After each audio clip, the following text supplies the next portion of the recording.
பொண்ணு வயசுல இருக்கக்கூடிய அந்த நடிகை கூட ரொமான்ஸ் பண்றாரா அஜித் குமார்? அஜித் குமார் நடிப்புல போன வருஷத்துல வெளியான 2 படங்களுமே சுமார் வரவேற்ப பெற்றது.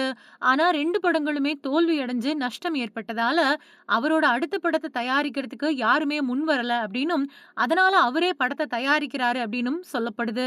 இந்த நிலையில AK64 பத்தின புதிய தகவல் ஒண்ணு வெளியாயிருக்கு. அது எல்லாருக்குமே பெரிய ஆச்சரியத்த ஏற்படுத்தியிருக்கு. அஜித் ஒரு வருஷத்துக்கு 1 படம் மட்டுமே நடிக்கக்கூடியவர். ஆனா கடந்த 2 வருஷத்துல 2 படங்கள்ல நடிச்சாரு. கார் ரேஸ்ல கலந்துக்கிட்டதால, அதுக்குள்ள தனக்கு இருக்கக்கூடிய கமிட்மெண்ட்‌கள முடிக்கிறதுக்காக தான் அவரு அப்படி பண்ணாரு. முதல்ல நடிச்ச விடாமுயற்சி படம் படுதோல்விய சந்திக்க, அடுத்ததா நடிச்ச குட் பேட் அக்லி படம் அஜித் ரசிகர்கள மட்டும் தான் திருப்திப்படுத்துச்சு அப்படிங்கிறதும் குறிப்பிடத்தக்கது. குட் பேட் அக்லி படத்துல பணியாற்றினப்போ, ஆதிக் ரவிச்சந்திரனோட வொர்க்கிங் ஸ்டைல் பிடிச்சிட்டதால, அவர அஜித் தன்னோட குட் புக்ல சேர்த்துக்கிட்டாராம். அதனால அதனால சிவா, வினோத் கூட எப்படி வரிசையா படங்கள் பண்ணாரோ, அதே மாதிரி இவர் கூடயும் பணியாற்ற முடிவு பண்ணியிருக்கிறதா தெரியுது.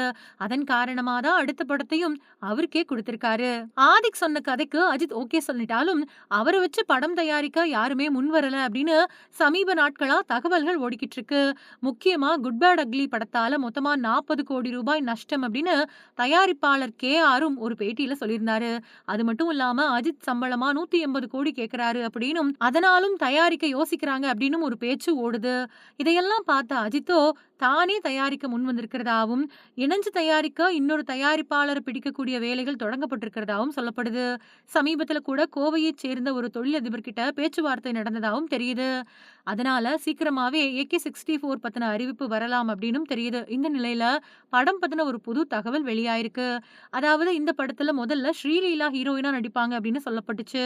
ஆனா இப்போ முடிவ மாத்துன ஆதிக் சென்சேஷனலா இருக்கக்கூடிய கயாடு லோகர ஃபிக்ஸ் பண்ண திட்டம் போட்டிருக்காராம். அதுக்கான பேச்சுவார்த்தையும் தொடங்கப்பட்டுருச்சாம். இது பலருக்கும் ஆச்சரியத்த குடுத்திருக்கு. அஜித்துக்கு 55 வயசு ஆகுது. கயாடுவுக்கோ 26 வயசு தான் ஆகுது. கிட்டத்தட்ட அஜித்தோட பொண்ணு வயசுல இருக்கக்கூடிய நடிகை கூட அஜித் ரொமான்ஸ் பண்ணுவாரா? இல்ல படத்துல அஜித்துக்கு ஜோடியா இல்லாம வேற மாதிரி முக்கியத்துவத்த கயாடு லோகருக்கு ஆதிக் குடுப்பாரா? அப்படிங்கிற கேள்வியும் எழுந்திருக்கு.